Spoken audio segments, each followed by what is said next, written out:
Steeplechase webinar. Tonight we're joined by Coach Rob McKim. Rob is a level 4 UKA coach with a steeplechase specialism and his coaches at Reading AC. Rob's passionate about developing the steeplechase and helping new people get into the event as well. So really excited to hear his presentation tonight. He's got a presentation prepared and a video that he's going to talk through with quite a lot of drills, etc. So I'll hand over to Rob. I'll be here in the background as usual. If you have any questions, you can type them in the chat box and we'll address them at the end. We'll make sure we have a little bit of time to answer your questions at the end. If you use the question mark icon to highlight your question, that will let me put them on the screen. Just another little bit of housekeeping. Next week's webinar is going to be on Wednesday at 5 o'clock and it's with Luke Gunn. And it's going to be a water jump special. And straight away after that, I don't know if some of you have seen, it's just been promoted today, Mark Rowlands will be doing a live interview. So that'll be at 6 o'clock next week, straight after Luke's webinar. So it'll be a steeplechase extravaganza. So without further ado, I'll hand you over to Rob and I'll be here if you need me in the background if there's any technical issues. Okay, a big welcome to you all and thank you very much, Helen, for that fantastic introduction. So Helen's basically explained what I'm going to do. So 2 parts, one presentation with a few slides and then moving on to a little bit of video. And these are clips that I've gathered over the years and I've tried to put some sense in them. So I'm going to talk through my experiences as a sub 9-minute chaser. I've done about 50 workshops in the chase and I've worked with some really excellent coaches over the years. Jeff Seddon, Jeff Williams, Stella Bandu, Brian Hopkins, Bashir Hussain and the great and late Dave Sunderland, to name a few. I will be referring to a few notes just to make sure that I'm on tune with everyone. This, as Helen said, part of a series of seminars, and Luke next week will probably, I think it's next Wednesday, probably cover some of the more technical aspects of the water jump, but I'm actually going to show you some sequences of that as well. So what I'm going to do, I'm going to try and not be too technical. I'll try and explain things simply. I want to look at some of the foundation technical skills that we seek to develop. I want to look at the process of the event, which in turn should contribute to the performance outcomes.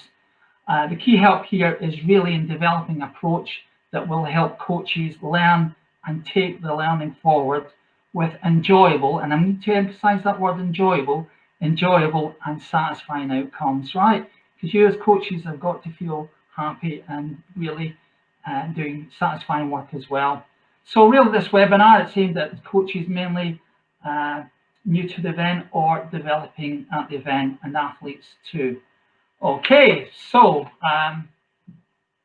what I'm going to do, I'm going to now concentrate on the first slide, and they say a picture paints 1,000 words, and to me that picture is all about smart, happy, smiley faces and a love of water, both at the development level, and there's a number of top young athletes there who became top seniors, and you'll hear more about them later, to the Olympic champion, and I was there in 2012 to watch our gentleman there win the gold medal. And there's a test, let me know who it was later on.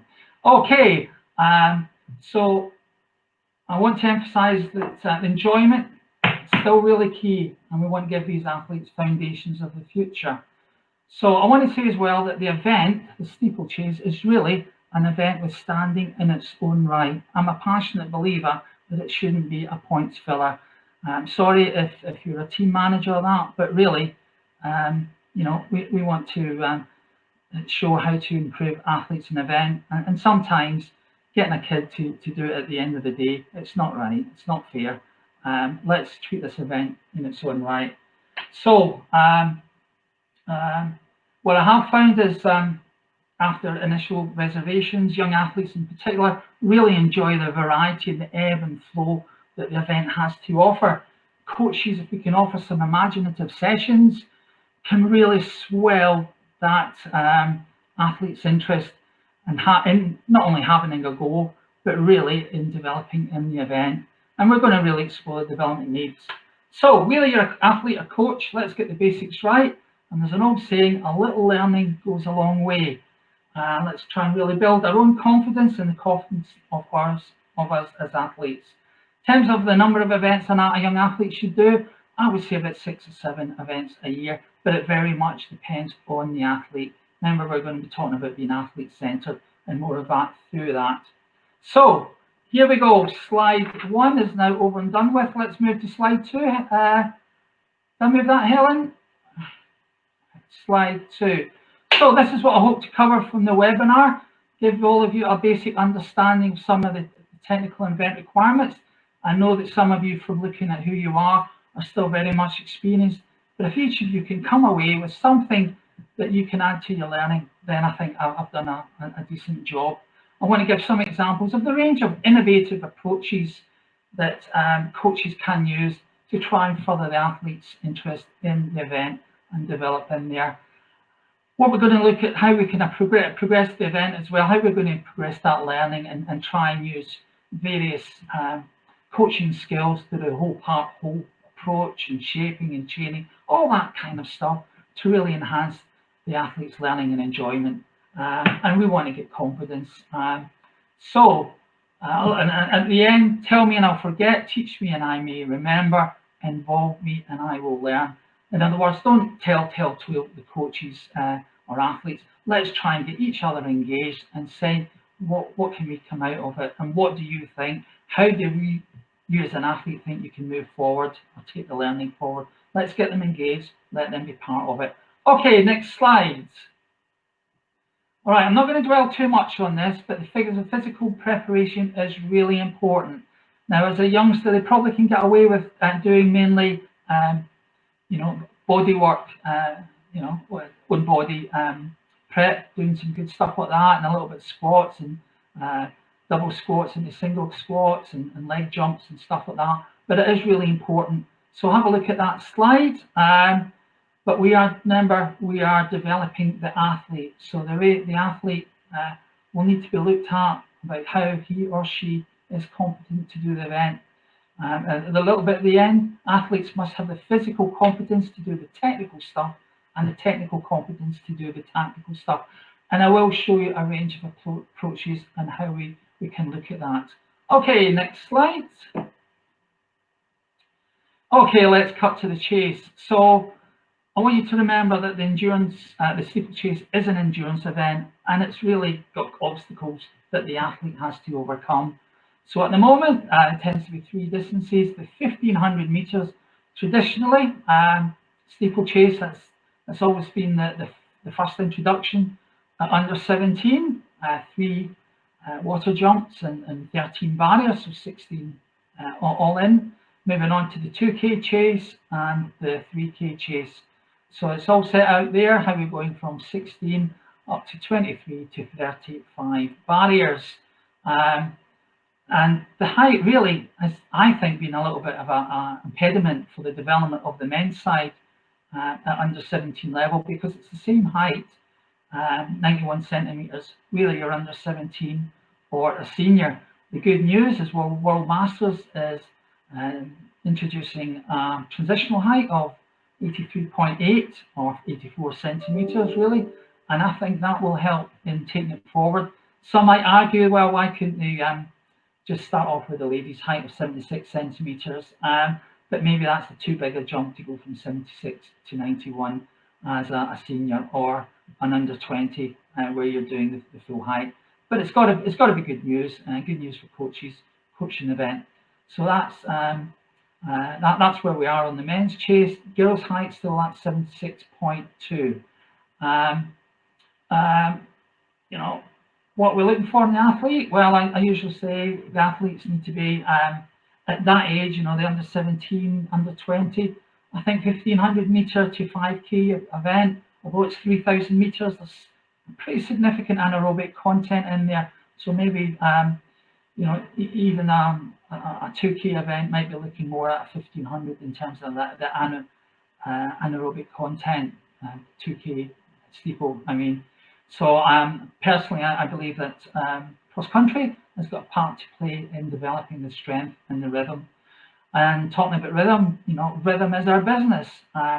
We've got to help coaches both in terms of coach athletes both in terms of managing the rhythm across the event and how to cope with breaks in rhythm. And some of the coaching and learning throughout the video will show you examples of how to do that. The little bit is we need to develop more preparation for loading. So we don't want athletes at a young age doing too much jumping really, because it is quite taxing on the body, and more of that later on. Next slide, please. Okay, so what are the phases of the steeplechase? So the key thing is running to the barrier, and between the barriers, even thinking, where do I line up? What's going to happen when I approach the barrier as an athlete? What do? How do I position myself? If I turn to the very end and there's no space for me to jump that first barrier, if I don't get my trail leg over that first barrier, I could well be disqualified if someone sees me. So really from the start, the athlete needs to be thinking about how to approach that first barrier. So we're looking at really developing a thought process for approaching the first barrier and running effectively between the barriers. So we're looking at the good skill of getting into that rhythm between the barriers. Now, you know, if you're at a YDL league and a kid's running that and they're pretty good, it may well be they break away from the group early on and they've got a solo run and they're nothing to think of. But often at championship level, there's a group running together from the start. You can see that. So part of the simulation exercises is to make sure that you try and get your athletes to run in various group exercises.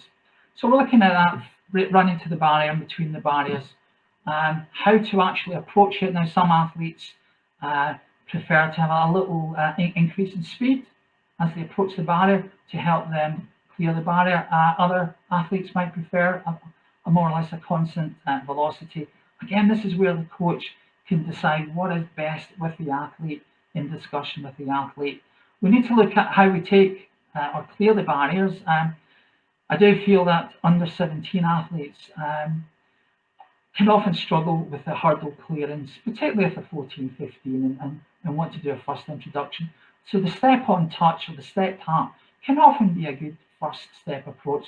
And the key thing as well is we want to engage the interest of the youngster, of the participant, to get involved in athletics, to get involved in this event. And if we can keep them engaged, yeah, they can do the step touch and we'll show examples, but the coach can still practice the hurdle approach as well, clearing through that process.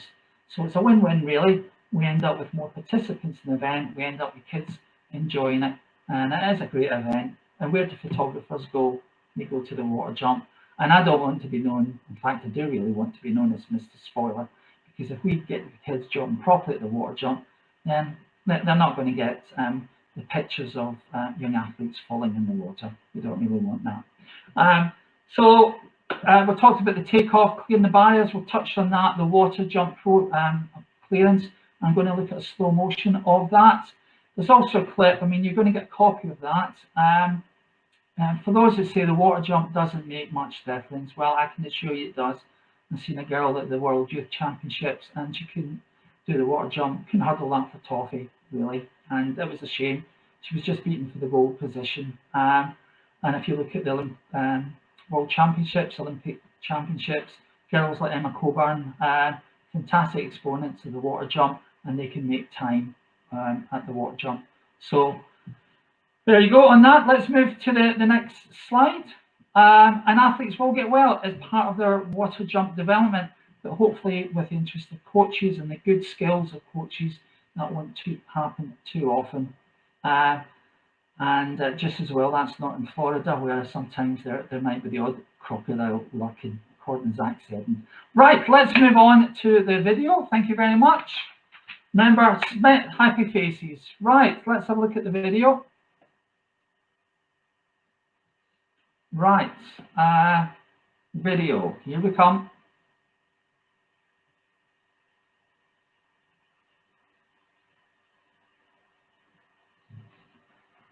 Okay, so this is really an introduction to the event, and hopefully this is just one of a number of approaches to really engage the interests of youngsters from the start. And I think it should be moving forward from here. Okay, so what I want you to do throughout the video, have a look at the learning approaches.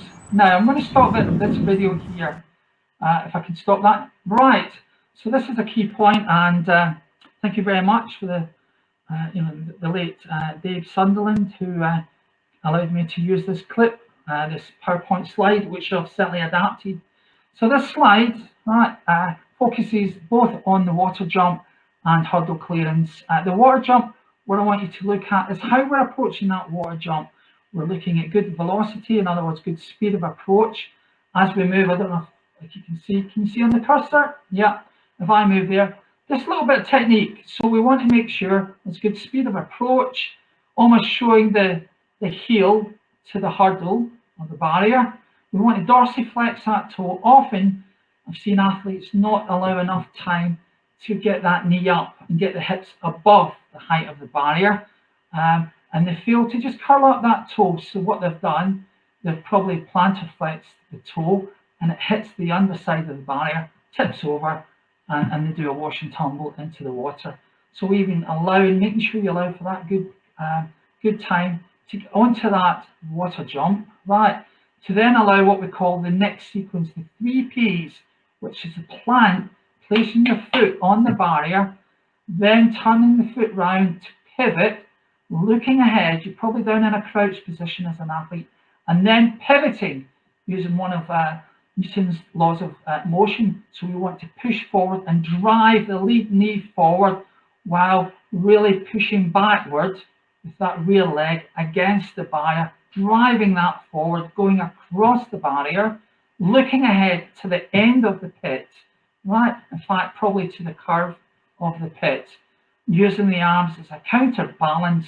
Now, as you're going across, a common flaw is a lot of athletes will drop the trail leg, which allows for two-footed. So if you can encourage your athlete to try and keep that back foot, the heel, up towards the buttocks, and then cycle it through on the downward phase, which means they'll still land almost with a straight leg, a little bit of a bend. They've brought through that rear leg, a real strong first rear leg coming through on landing to take you back into your running and getting on with it. And I'll show you an example of that later on. So that's just an example of coaching the water jump. And it does take practice, and even getting a water jump barrier, just getting an ordinary barrier, putting across the sandpit and getting the athlete just to jump and land down, getting that athlete experienced in how to put a foot on the barrier and then down, and then you can adapt, you can progress. Looking at the water jump, we've touched that. The bottom half of the slide, again, this is more the hurdle clearance, right? You could argue that this is probably slightly more for an intermediate hurdler than a steeplechaser, but the basic concepts are broadly similar, although there's a difference of speed of approach. The athlete probably a little bit different in terms of where to put the hips. But again, looking forward, taking off in good time, getting that leg over, that lead leg over, driving it down on landing, and bringing the rear leg through. Notice this point here, it's almost like a glide. I don't know if you can all see that, this point here. So the hips again higher than the hurdle, gliding through at this point, back into landing with the lead leg, right, virtually on the midfoot, taking the athlete's rear leg through, back into the running action. So that's the takeoff, clearing, landing phase. And we'll show you examples of that. Again, the coach should make sure that the athlete, where possible, is landing with feet almost at 12 o'clock position. There may be a few changes when the athlete is taking jumps 1 and 2 of the water jump, which are on curves, and you have to adopt a slightly nuanced stance. But again, we can talk through that. So just make sure, rhythm is our base, is our business, getting the athletes to clear, ideally with either leg, and we'll come on to that practice in either leg, which will lower the opportunity for chances of stuttering, clearing the barrier, getting back into the rhythm with minimum break in rhythm. There will be breaks at time due to the ebbs and flows of the race. If you can do that, you're well on the way. And if you can do that with low or modified hurdles at the start, great.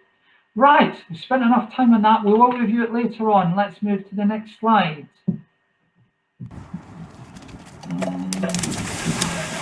Right. Okay, special awareness exercise, running over small hurdles, and there's a little bit of that. So, to me, this is a really good introduction. Yeah, they'll tell you.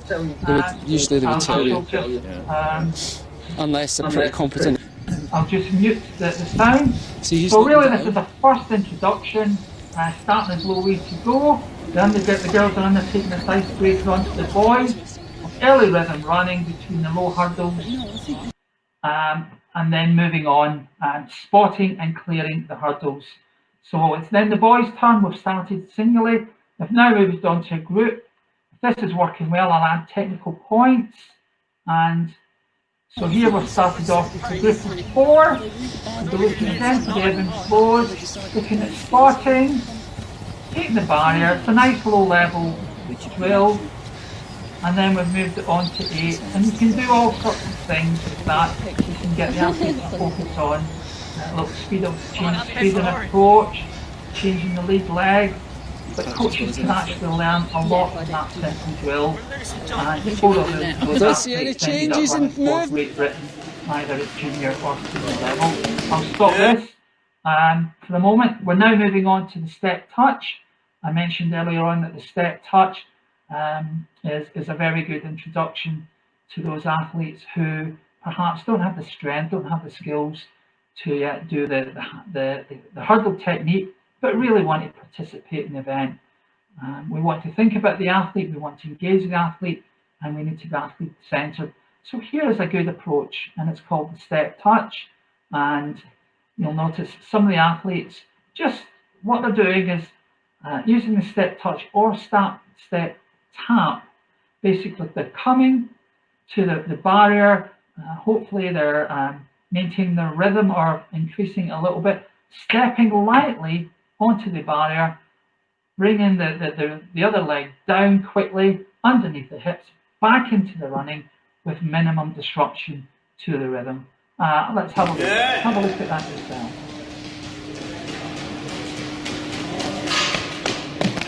Now that's really nice and easy. So if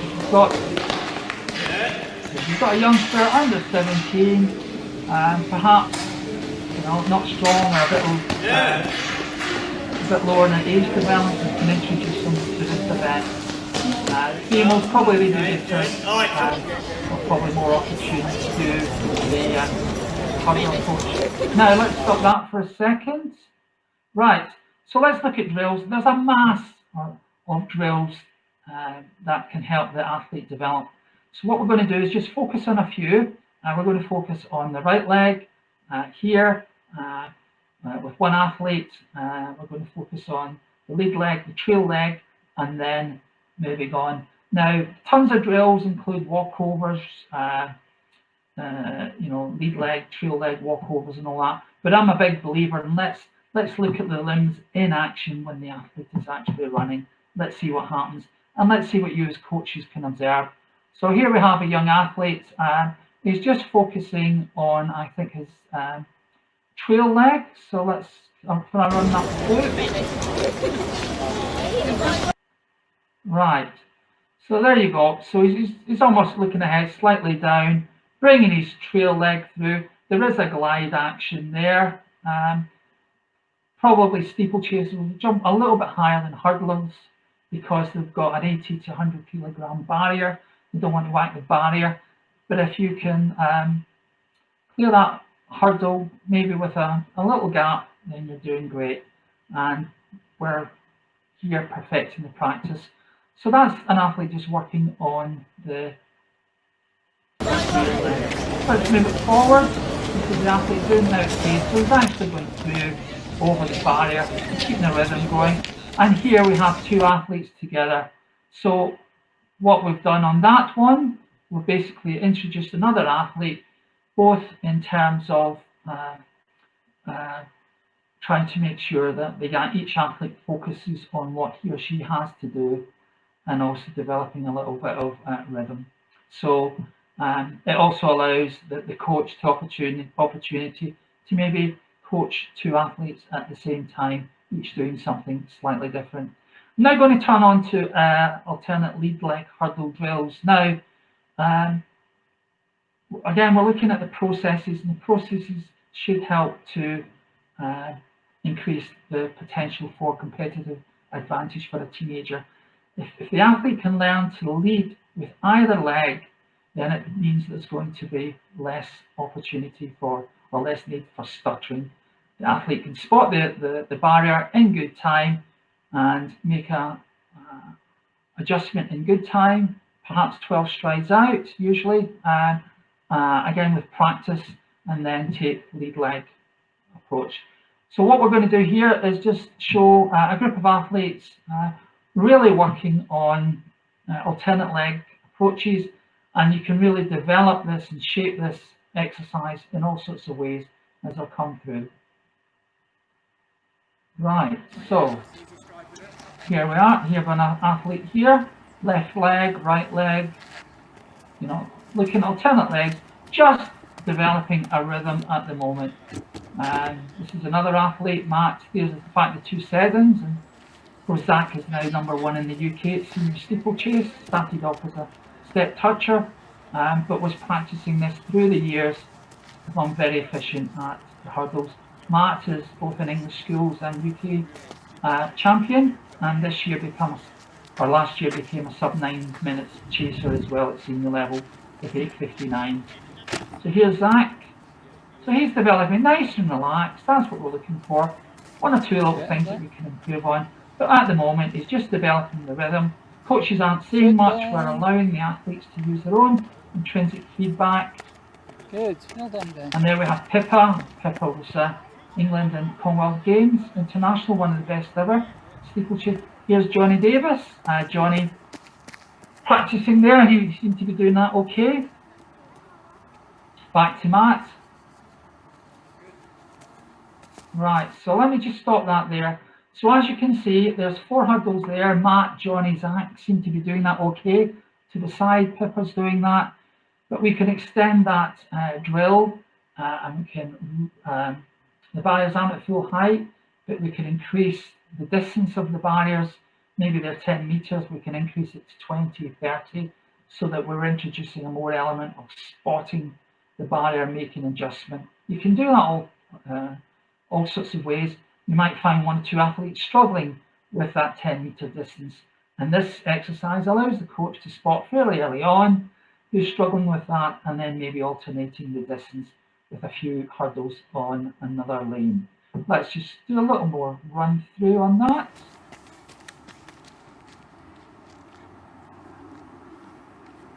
Again, Pippa looking quite good, effective, well, quite fast what she's doing. And the other lad, Scott, great 1500 meter runner, probably a little bit lower down in terms of his development and needs a little bit more work on that.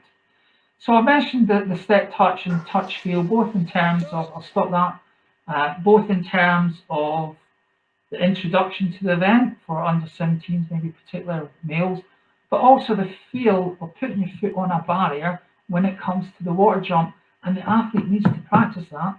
So here we have a low-level drill. What we've got is a small barrier, a small hurdle, and it was really made for the club Reading AC. So we've got an athlete just trying to put the foot on the barrier and getting back down, and then the barrier is a little bit raised. I'm going to mention this barrier in particular because it was actually put together by a guy called Jerry Stevens, who in 1969 ran 8:30 for 3K steeplechase. And I think that was about 7th fastest in the world. So here we go. That's it, that's the pace, good. So this is Kirsty Walker, an under 20 cross country internationalist. There you are, foot, just get the foot on the barrier and down, and we can develop on that. Right, here's a little slow-mo that I really want you to focus on. Let me just stop at a moment. So this is from the England National Under-20 Championships. I think it was about 4 or 5 years ago. In fact, no, a bit longer, 2014. And the lad is a Norwich athlete. I won't give the names, but you'll probably work it out. And second lad, I think, is a Vale of Leven athlete. So what I want you to do is looking at what we talked about before in that introductory PowerPoint slide about the velocity or speed of approach. They need to look at the barrier, look ahead, and they need to do that. The plant, the pivot, push off, all that kind of stuff. Let's see what happens. So the athletes are looking ahead. And this is probably well into the race. Now the field's spread out. So we're just going to move it through, and then I'm going to just slow-mo it. And coaches, I want you to observe what's happening. So we'll stop it here. So there's the water jump. Okay, let's see what happens first. So there we have, let's stop it at there. The first athlete, more or less showing his heel to that barrier, curling up the toe a little bit.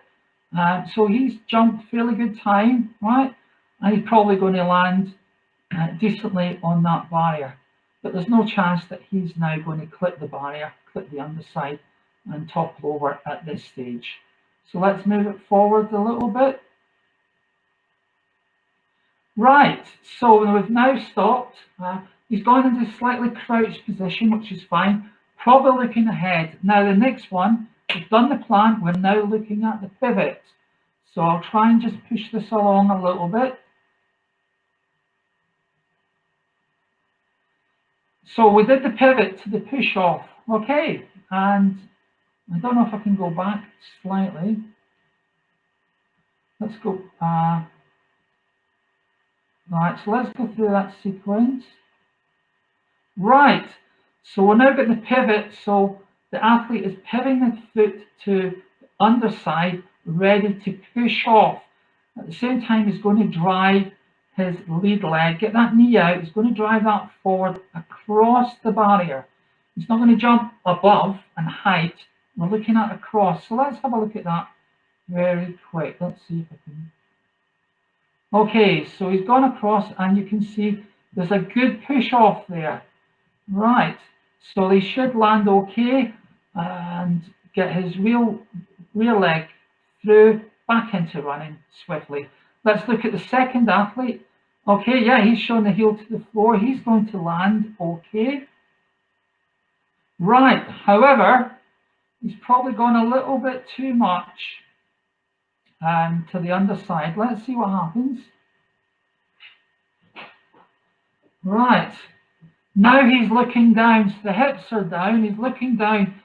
That's not a good sign. Okay, so we really should be looking forward, looking across, either to the end of the pit or to the end of the lane.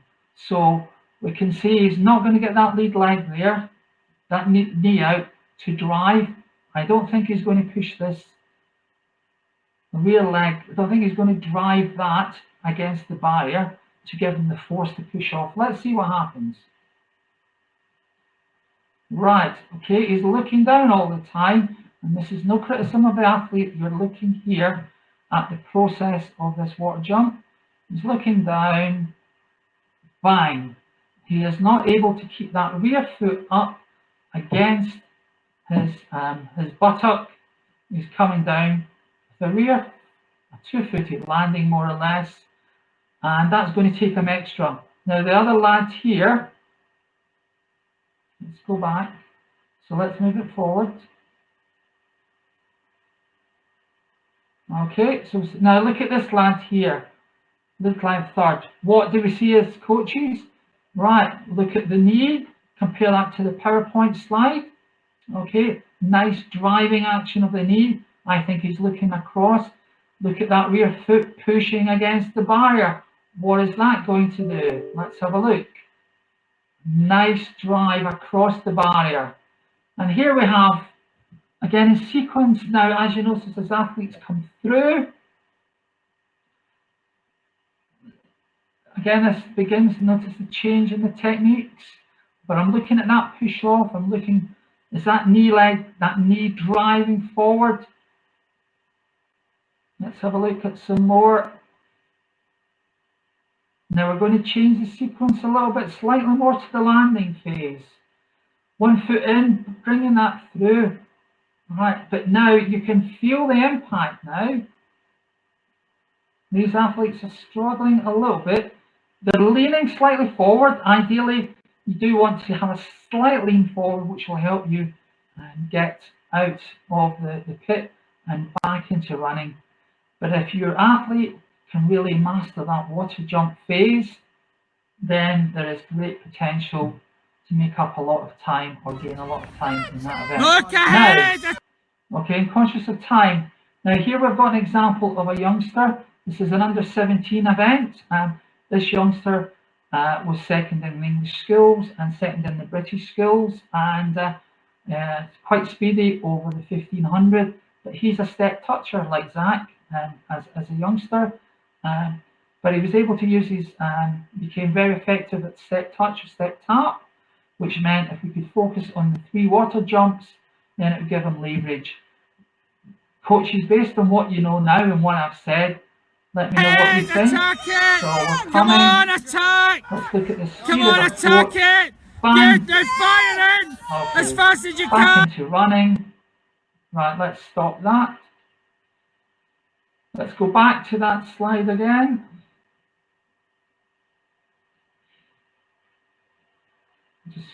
Just move it forward back. Let's just go back. Look ahead, attack it! So we're looking at Come on, velocity, speed of attack! approach. Come on, attack it! Down, Get the bump, fire back in! into running. As fast as you can! So that lad, I think that lad got the Euro qualifying time as well of 6:03 for the 2K chase, but wasn't selected because of the high standard of that event, and someone ran a bit faster. This is an example of, again, another under 17. What do you observe in that? Both looking from the PowerPoint slide, comparing it to what you see of a youngster here.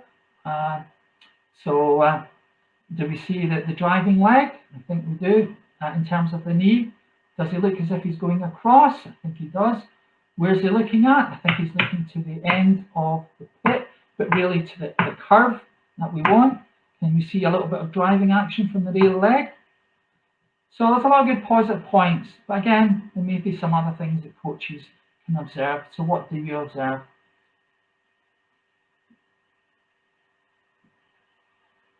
Okay, here's, let's just stop that there very quickly. There's a picture of me. So I did the steeplechase. I won Scottish schools. Sorry, I won Scottish national youth and junior. It was over 2,000 metres in those days. I think I was 4th in the UK champs on that day. But I really didn't have a coaching session until I went to participate in a UK under 23 squad. And what I want to do now is really try and help athletes participate and improve through improved coaching. So who knows, but certainly there was room to improve in terms of my own technique at that age. Let's have a look, moving it forward. So again, rehearse all the little slides, all the little clippings that we've done.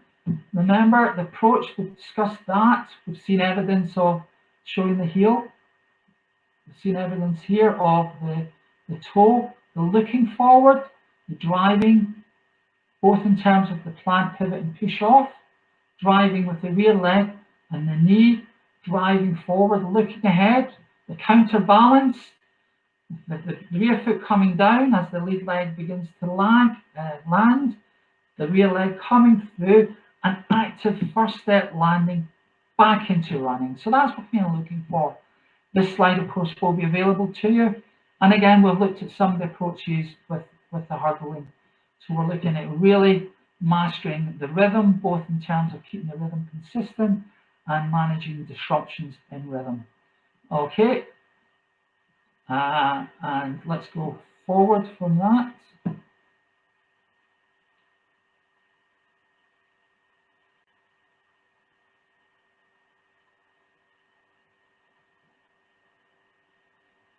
Okay, so we'll come to the last slide, but what I want to talk about now is just some of the ways, some of the sessions you can think about. What I suggest if a kid is under 17, start them off, low is the way to go. Low bounce back hurdles are ideal.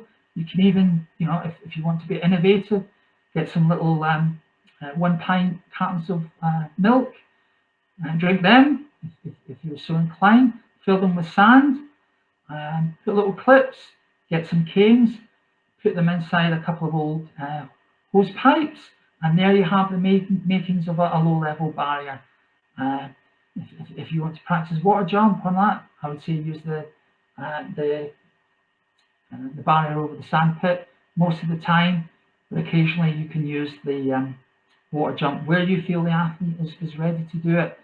There's been discussions before, should you ever have your athletes practicing at the main barrier? I would say where you think it's safe to do so, then you allow your athlete to have a few goes.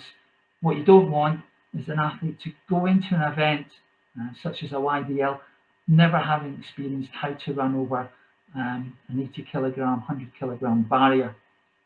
So yeah, a couple of little bits of practice where you feel it's safe to do so. If you don't feel it's safe to do so, then the athlete shouldn't be doing that event in competition at that time. Key thing is, as well, is look at progressing the training, progress the learning. Some of the sessions you can adapt. You can start off maybe getting the athlete to do some of the alternate league leg drills, then do over spacing over 100 meters, 200, even 400 meters, have 5 hurdles over 400 meters interchange with then doing maybe a lap of 400 meters flat.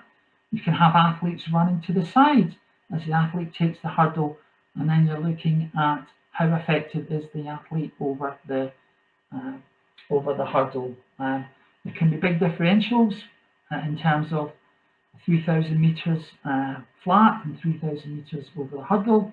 But if you can get your athlete to be real efficient at the hurdle approach, then you can really certainly cut the differentials down. Just to remember again, under 17, 16 events, 16 barriers, 3 water jumps. Get them to be pretty efficient at the 3 water jumps. Then you've got the option of what to do with those other 13 barriers. Make sure they can enjoy the event, enjoy the experiences, and really love to the event. And finally end up those athletes. There's Zach looking down. What we want to see is smiley faces and the love of water. So that concludes my video and presentation. So any questions?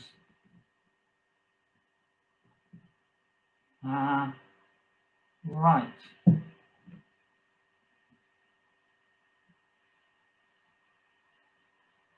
Okay, so can you suggest moving skills to incorporate into practice until tracks reopen? That will help. Okay, a point I made at the end, you can use cones. Just create a little oval loop with cones. Get a couple of milk bottles, get a couple of milk cartons, get a couple of little canes, some old hoses, put them inside and just practice jumping over a low level height. You can even get a couple of cones, space them out and get them jumping from over one cone to the next, space that out.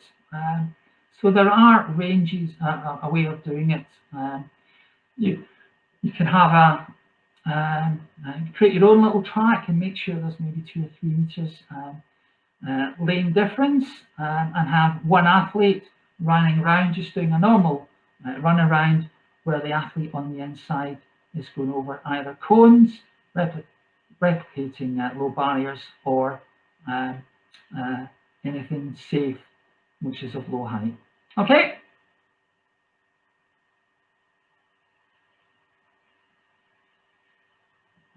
Right, any more questions? Hi Rob, I'm back. Just waiting for a few more questions to come up. I've got a question for you. Okay. So over the past few webinars, we've had various people saying things that you can do off track to improve steeplechase. What's your thoughts on sort of the importance of conditioning when training, especially looking at young or new athletes coming into steeplechase? You know, I do think an athlete will need to take some an initial assessment to see if that athlete is ready to undertake the basic approach of the steeplechase. So again, you know, some of the things you could do, just even the leg hops, leg stops, just get them to on one leg jump and land. See if they're holding that in good position when they land. If clearly they're collapsing, then they'll need to do a little bit more work on strengthening their trunk and legs, and maybe, as I said earlier, doing a little bit of work both on squats and a little bit of low-level jumps, single leg squats, stuff like that will help in basic conditioning. Yeah, so stuff like that is stuff as well that we can be doing sort of when we're in this time of no tracks, no gyms, you know, working on the sort of strength, single leg strength work, hops and jumps, like you were saying, all stuff that you can do without any equipment or facilities. Yeah, I think that kind of stuff should be fine. But clearly, if they are collapsing at that age, then they need a little bit more work to strengthen up before undertaking any specific water jump work. I can see there's a few people typing questions, so when the question comes up, I'll put it on screen. But in the meantime, I have another one. Okay. So, what would your thoughts be on how many rep sessions over hurdles you would recommend for a steeplechaser? Would it be individual to their needs, or would it be, you know, certain number of sessions per week during different phases of the cycle? Yeah. Okay. The wonder of sport and athletes is every athlete is an individual, and athletes respond to stimulus in a different way. And we're looking at perfecting the practice. And I would probably, for a young athlete looking to do the event, probably a main session maybe every couple of weeks. But there's no harm in doing light drills once a week, walkovers, runovers, and that can be mixed with running on the flat. But I think there has to be a fairly gentle introduction to the event. We've got to keep the athlete's interest. But things like you know, low-level hurdles, it's something that many athletes will be doing in any case. In terms of walkovers and hurdle skips and stuff like that, they can do that. And they can even weekly get a couple of boxes out, maybe just 10-15 minutes at the start of a session. The key thing is we've got to get the athlete to learn the skill when fresh. Yeah. And then see if the skill is ingrained when they're a little bit fatigued. Okay, there's a question now from Jennifer on the screen. Jean, any thoughts incorporating steeplechase? Yeah, of course. Ideally, you know, I would say look at start in the winter with the base training, you know, as you would do for a normal athlete, and just make sure physical prep is a key requirement. Get your athlete to be a little bit strong to undertake the demands of the event. Water jump practice comes a little bit later in terms of the actual water jump, but you can do a little bit of simulation. Again, you know, you can do the hurdles, the low-level hurdles, the bounce backs, stuff like that. You could be doing that every week, every 2 weeks as part of an introduction to the session. But keep it low level. And then as the season goes through to spring, then you're beginning to introduce more specific hurdle work. Again, it depends for athletes. We don't do indoor steeplechase at the moment, but cross country is really good for that. But just get athletes to be doing lots of low level jumping and a little bit of hurdling and walkovers and run over drills. You can do that all year, interspersed with occasional jumping into the sandpit, then I think they should come through ready at the start of the season to do the more specific stuff.